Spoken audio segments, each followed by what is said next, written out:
Tidjane Thiam, nouveau président du PDCI, pourra-t-il relever le défi de la présidentielle de 2025 en Côte d'Ivoire? 2025 sera une année électorale cruciale pour notre parti. Nous devons d'être prêts.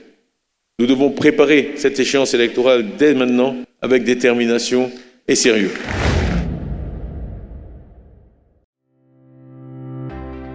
À l'orée de cette nouvelle année 2024, toutes les équipes de Nokwe 24 aux États-Unis, en France et au Bénin vous présentent tous leurs bons vœux.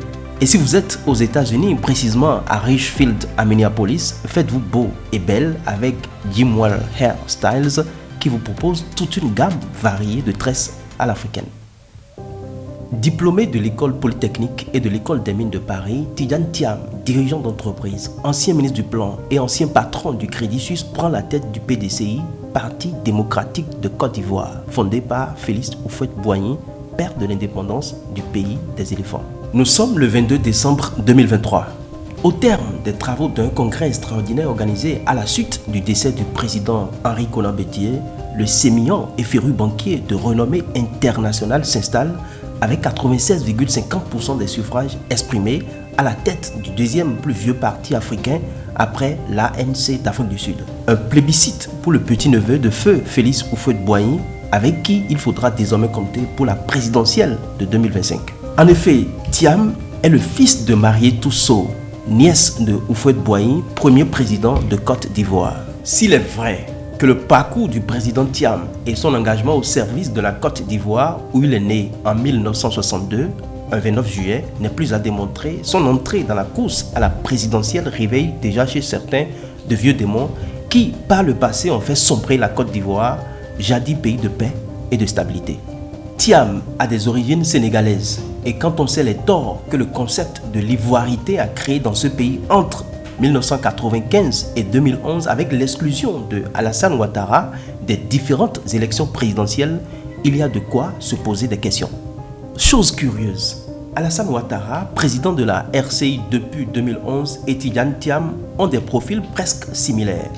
Rocâtres des finances et banquiers, les deux ont été appelés à exercer de hautes fonctions au pays du fait de leur technicité et de leurs compétences professionnelles. Les deux entrent en politique après avoir quitté leurs fonctions avec un sentiment d'inachevé. Mort de Houphouët-Boigny pour Ouattara et coup d'État contre Konan Bédié pour Thiam. Les deux ont des parents dont les origines se retrouvent hors de la Côte d'Ivoire. Tidjane Thiam est face à son avenir politique. Et vu l'intérêt qu'il suscite depuis le décès du président Henri Konan Bédié, il semble répondre aux aspirations de cette jeunesse ivoirienne qui ne cesse de marquer son désamour pour la vieille garde incarné par Laurent Gbagbo et Alassane Ouattara. Pour le nouveau patron du premier parti d'opposition, les défis sont nombreux. En plus du financement du parti, de la remobilisation des cadres et des militants, de son programme pour la présidentielle de 2025 et de l'organisation des obsèques de Henri Konan Bédié, il devra faire face à la controverse sur sa nationalité. Ivoirien pour ses sympathisants, sénégalais pour ses détracteurs. Tidjane est le fils de Amadou Thiam, immigré sénégalais naturalisé ivoirien, ministre et ambassadeur plénipotentiaire près le Royaume du Maroc. Le père de Tidjane a servi la Côte d'Ivoire jusqu'à son décès.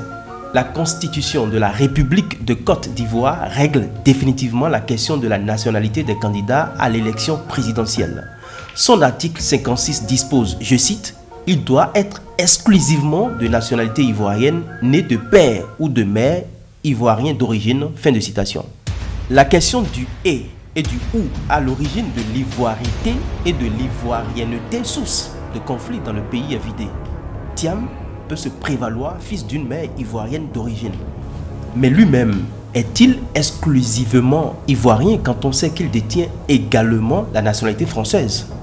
Devra-t-il renoncer à sa seconde nationalité pour pouvoir compétir? Un sujet qui pourrait revenir lors de la campagne électorale de 2025.